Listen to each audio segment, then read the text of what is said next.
Welcome to the show. I'm Doug Johnson, and this is The Business of Life.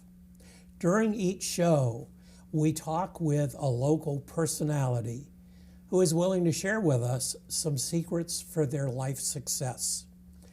Today's guest is Isaac Wheeler, who is a new friend of mine, and he is a franchise owner of Express Employment. So, Isaac, welcome to the show. Yeah, thanks for having me, Doug. Happy to have you here. So, Isaac, you are the owner of an Express Employment franchise. Hard to say.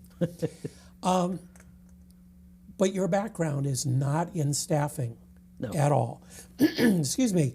And in your words, you came to Northeast Ohio never having been here, having no family nor friends here, in the middle of a pandemic to do staffing.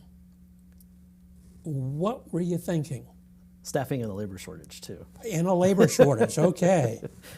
Looking back, when I had actually done an article recently, earlier in this year, and when I went through thinking about what I've done over the last 2.25 years, I don't know if I asked myself to do that today, if I would do it again. Sometimes it's best to go into the unknown with the unknown. And not that it's been bad. It's definitely been challenging. It has, my previous life in public sector and private sector and small business, everything like that. You think you've got everything together, and this challenge has proven to me that I don't have everything absolutely, I's dotted, T's crossed, and everything solid. I'm still learning. Working on it. I'm learning, yeah, and I'm working. And learning is important. So, right, yeah, for sure.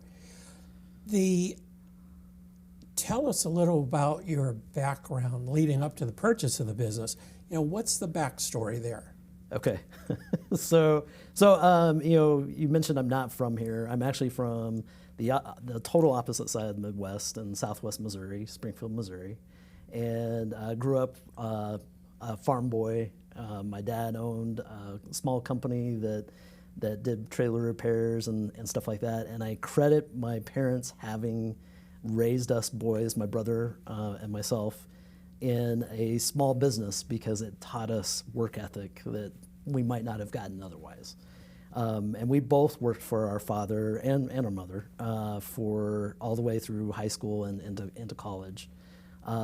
During that time, I had the opportunity to go to England in my undergrad. And so I spent a long semester in England, and then I went away, graduated in 2000, went away to work for International Truck and Engine Corporation, started a school bus plant in Tulsa, Oklahoma, and an old Rockwell B-43 bomber facility that runs parallel to the airport. It's a mile long. We had 6/10 of that mile long building, and was part of that startup team and stayed with them for 5.5 years, making good money, moving right up the corporate ladder.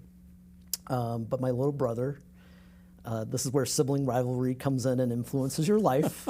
My little brother started his master's program, his MBA, and I was going to be damned if I let him get his master's before his older brother got my own master's. So I went back to Missouri, left on good terms with International with the intention of going back. Went back to Missouri. One of those things you never say never. I said I would never go back to work for my dad.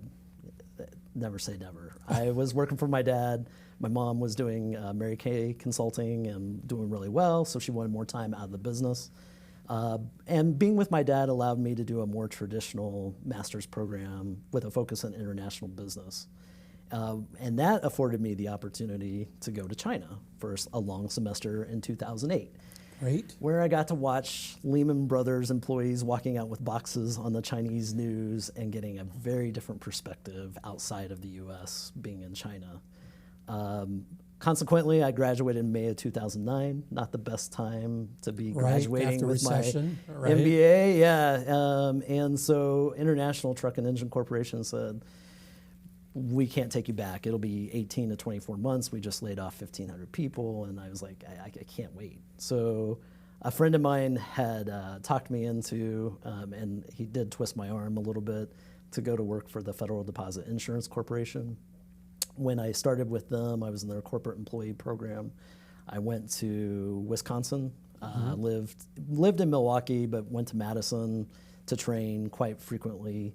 And then at the end of 1 year, I had the opportunity to choose my commissioning path. And I actually chose resolutions and receiverships, which is resolving failed banks. And that's starting to peak back up again. Yes, recently. it is. For a long time, it was really quiet. But it was much more like business, less like bank examining. I could enjoy bank examination processes, but I didn't want to do it forever. And so I went to Dallas, Texas for 7.5 years and worked for the FDIC in resolutions and receiverships. My partner at the time, he got a position back up in Virginia, and so we had to move to DC. The FDIC didn't have any good positions for me, so again, I'm looking around, and I ended up with the Federal Housing Finance Agency on the Freddie Mac exam team. And that's where I was just before I came here. So I was in Virginia and then actually lived in DC for the last 9 months of my time there, and then came here after my mom unexpectedly passed away. And my dad said, "Hey, let's do something." So Okay. So your dad didn't necessarily want you to come back to Missouri, and no, and my cousins were already involved in his business. My brother and I both let him know early on we're not interested. Hindsight 2020. Now that I focus on recruiting skilled trades, welders, and things like that, I had so many opportunities to learn a solid trade in my dad's shop, and I didn't get it. Opportunity missed, but well, like you say, hindsight. hindsight 2020. Yeah. So you mentioned that you were in Milwaukee, also Texas, Virginia. What part of the country do you prefer? And now Northeast Ohio, obviously. Yeah. What part of the country do you prefer? I definitely enjoyed my Midwest roots. One of the reasons I love Cleveland as much as I do, and the Cleveland-Akron area, is Cleveland is a lot like Milwaukee. It was a blue-collar industrial town on one of the Great Lakes, and that what I find interesting is that the Great Lakes keep calling me back. And the beautiful thing about being here in Northeast Ohio is, I mean, just this last weekend, I was in D.C. and Richmond, Virginia. D.C., the outskirts of D.C., I can be there in 5 hours. Right. Driving, I can be in Chicago in 5 hours, 5.5 hours, depending on how fast you drive. Even though, Cleveland and United pulled back some of their service after they took over Continental, you still have a lot of places you can get to nonstop, whether it be through Akron, Canton, or Cleveland, Hopkins. And so I really like it here. I enjoy Virginia a lot. If the cost of living was not as steep as it is, I think I would reconsider back to Virginia. But I'm very happy here as well because of its locale to everything else that I enjoy. I keep thinking of D.C. and Virginia and Route 95 and just sitting in traffic, and oh my gosh. Yes. Did that yesterday. Yesterday, in fact. There you go. Yeah. Talk with us more, if you would, Isaac, about how you came upon this franchise and why you decided to do this, having, shall we say, other experience. Right. So a friend of mine, Steven, that I've known since college, he bought his first office in 1999. An express office. Okay. Yeah, in Joplin, Missouri. He actually bought it from one of our founders, Bob Funk, and I've watched him go from where I am right now to where he is, making very good money, has a fantastic staff, and he bought a second office in Columbia, Missouri, where Mizzou is. And so I've always kind of admired his success, always appreciated the support that he got from Express because they are extremely supportive. And, so when my mom passed away and my dad said, hey, if you want to do something, let's do something. I looked, and lo and behold, an office just south of where I grew up in Branson, Missouri, was up for sale. And so I called my buddy, because he's actually the franchise developer for that area as well. And he said, yeah, if you want to take a look at it, take a look at it. And I did. And the owner was being less than forthcoming with some of the information that we were requesting, which gave me a little bit of a pause. Mm-hmm. And so I started talking to the franchise sales team that focuses not only on new territories but resales of previous offices established. And I said, hey, I noticed you have some stuff up in Columbus. Yeah, I've got family on my mom's side in Cincinnati and Southeast Indiana. Columbus would be a great area. And he's like, well, unfortunately, all those opportunities are far enough along, we're pretty certain they're going to close.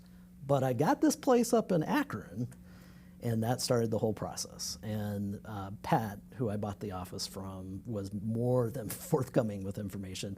In fact, bowled me over with so much information. And I went through the process with Express, and my father is a financial partner in this as well. And we went through that process, and everything just kind of happened. And that's why and how we came to Express. Okay. What, if I might ask, what does your dad think about all of this and you being in staffing now and where he's run his own business? Kind of what are his thoughts on that?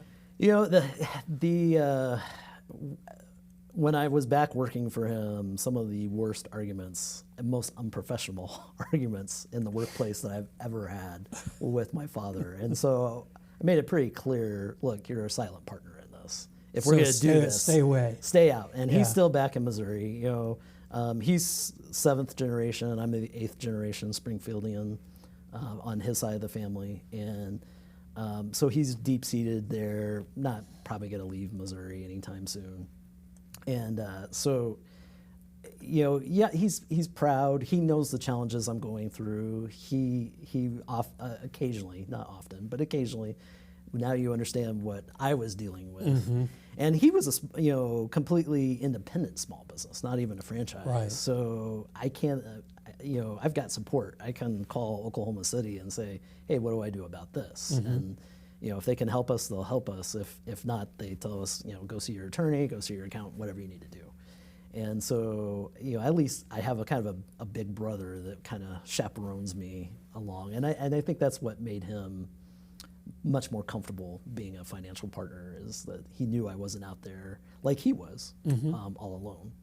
And, maybe one day I will do something, independently once we get this up and running the way we want it. But right now I'm very thankful that I have that fallback. Right. So. Now, you have a goal, as I understand it, of 3 years. And you've talked about your friend who gave you some advice about the 3-year time period. Yes. So I remember reaching out to him. It was in the first year, probably 6 months in. And I said, did you ever think, or how often did you say you wanted to sell this thing? And I said it in a little bit more colorful language. And he said every day for the first 3 years. He said every day. And he said the first 3 years are the hardest. He's like, if you can make it through the first 3, your success is much more assured. And we're approaching that 2.5-year mark. We see that light at the end of the tunnel. We're adequately capitalized to, I believe, get us to that point, and we've got a lot of things in the works. So I'm excited to see where we go, and where it takes us. Mm-hmm. Where 4 years 4 and beyond. Stephen's been doing this for 24 years, and by year 10, he was really living it up. So. Only 7.5 more years to go. Yeah, well, he also said, you don't you can speed up that process. He's like, I made mistakes. Don't make my mistakes. And in a way, he's also my big brother. Kind of over helping me if I ever call him. He's there to help me as well with advice and stuff like that. I try not to call him too often because I don't want to. I don't want him to be just like you don't want your big brother in the middle of everything. I don't want him in the middle of everything either. So, probably smart move. Yes, smart move. There are some interesting things that Express offers, and talk about Express Learn, and I think that's very valuable for anybody in today's workforce, whether they be fresh out of school or mid-career, or even perhaps a retiree looking to re-enter the workforce. I think Express Learn is something that you offer that is fantastic. So talk, if you would, about that. So Express Learn is actually, it was rolled out prior to the pandemic. It's all online, free training. If you're an associate of Express, of any office of the 800 plus that are around the country or in other countries, they have Express Learn, and they do online training from QuickBooks to Microsoft Office to basic accounting and reading a ruler and things like that. It's there to sharpen skill sets and make yourself more marketable to an employer. Now, right now, with the labor shortage being what it is, candidates have a little bit more leeway to come in with fewer skills, as long as they have the soft skills. The hard skills, people are more willing to train. But we still have people that will use, or still have associates that will use this, particularly for like the QuickBooks. And there's a 5.5 hour course on there for QuickBooks. And it's pretty detailed, and one of our associates actually went through it. And it's available for 30 days at a time. As long as you are still an associate, you can renew every 30 days. And the only reason we do that is so we don't have too many open or unused licenses out there for users. So does it also cover the soft skills? It does. There's some leadership training in there as well, and opportunities. I honestly have not sat down and gone through the entire curriculum that's available, but it's pretty extensive. And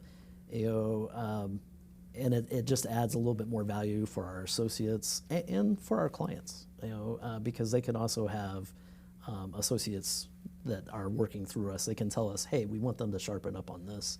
Do you have this? Yeah, and get them enrolled, and they go out and do it. Mm-hmm.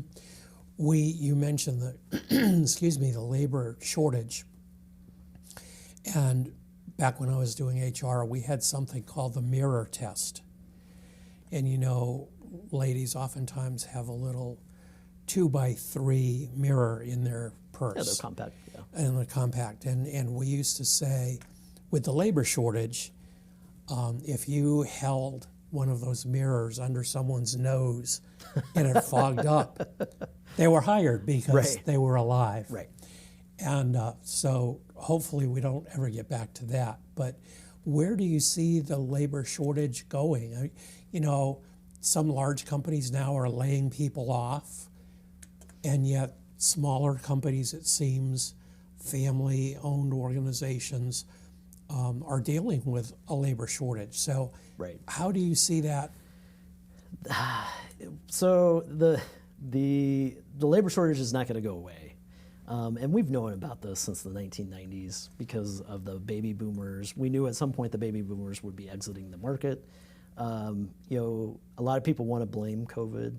COVID was just a catalyst. And as more people, I'm an early Xer, or late Xer, I'm sorry, late Xer. So as my early parts of my generation start exiting out here too, that shortage is just going to increase, and it's projected 80 million people short by 2030, and that was from the Department of Labor. And I only heard that recently because of the communities like Cuyahoga Falls and Summit County are trying to put a welcoming workforce coalition together to get the legal, and keyword here is legal, immigrants into the local workforce, because sometimes they sit out on the sidelines because they don't have those connections. And so I think you'll see more of that. Those communities that get on board ahead of that will definitely help with their local economy, being able to be more flexible and pivot when the shortages are occurring. Other things that play into that, though, are definitely go back to the training. And yeah, we might see a softening. It might not be, but there's still a lot of, you still see a lot of now hiring up and down, Right. up and down the street. And everything from hospitality to Right. skilled trades. I mean, and office services. It's everywhere, and it's not going to go away anytime soon. Technology, I think, will eventually catch up to it. We were just having that discussion earlier about Right. going to a Mother's Day brunch, and there wasn't a server. Right. You'd already paid everything ahead of time. If you wanted an alcoholic drink, you go to the bar. The bartender takes care of you, and then you might have some bussers and stuff like that. But everything else is at a buffet, and you self-serve. So Yeah. Isaac, you've been around, you've done all kinds of things. Let's talk about your strategies for success. okay, So we talked about that a little bit before, and one of yours is everything happens for a reason. yes. What do you mean by that? In the big picture, of course, like I mentioned, you put your hand on a hot stove, you're going to burn it, everything happens for a reason. That's not what I'm talking about. What I'm talking about is the bigger picture. And sometimes, I use that phrase, particularly when I'm going through the more challenging points, in my career, my life, whatever it is. Everything, this is happening to me for a reason. And my job is to learn from it and move forward. And if I don't, then I'm defeating myself. And so that's really where I'm with that, because that's my mantra for the tough stuff. Everything happens for a And reason. question, does it work? Oh, absolutely. I've looked back several times. Sometimes it's immediately known why something happened in the grand scheme of things. Other times it may take years, and there are still some things like, why did that happen? And I expect when I get up into my more wiser age that I will look back and more of those will make sense of why, the steps that got me here. Why, how did I end up here after there'll be a reason. There's a reason I'm here, and that will be revealed to me, I'm sure, at some point. Okay. If you do today what others won't, you can do tomorrow what others can't. I love that, and it's a quote, unknown source. I've heard that multiple times. I think I heard that in a multi-level marketing thing when I was back in my 20s, when somebody was trying to pitch me on something, and that's always has stuck with me. And I use it, in fact, with my associates and then with students that I've had. If you will do those things that others won't do, like come to Ohio in the middle of a pandemic, labor shortage, with no friends, no family, and keep pushing forward, that I'll be able to do some other things that others can't, tomorrow or next week or next month or next year or 10 years down the road. So that's another one that helps me through those tough times when I'm going, why? But let's just do it one step at a time. Okay. Number 3, our strength is found in differences and not similarities. Right. Been very active, surprisingly, I guess, coming from Springfield, Missouri, very, in my words, whitewashed area growing up. There were no other races in my school. Yeah, maybe an Asian kid or two, but there were no black kids in my high school until I was a junior. And then there was one brother who was a senior and one sister that was a freshman. But diversity has always been very important to me, and I will attribute that more to my mother, because my mother spent a lot of time going up to St. Louis and interacting with all kinds of women in different situations in supportive ways. And I think that diversity is important, and those bring different perspectives. And I've applied that everywhere in my life, whether it be personal dating life to my office, my office staff. Bringing those differences together, we can have different perspectives and resolutions to the challenges that we face. If we're all of the same type, and it's not just race, diversity is more than race, religion, things like that. It could be everything. Well, and diversity of thought. Right, exactly. And so, and that thought comes from your experiences, and your race plays a lot in your experience. So, but again, getting away from that, I think it's really important that that diversity, those differences are there, just to have that strength as a team. You mentioned that you try and do that in your office and in your personal life. I just think that is so very important. Even today, with the political situation being what it is, if we learn to learn why we're different and why we have different philosophies, then it seems to me that things will be much, much better, operate more smoothly, if you will. Any last words of wisdom for our audience?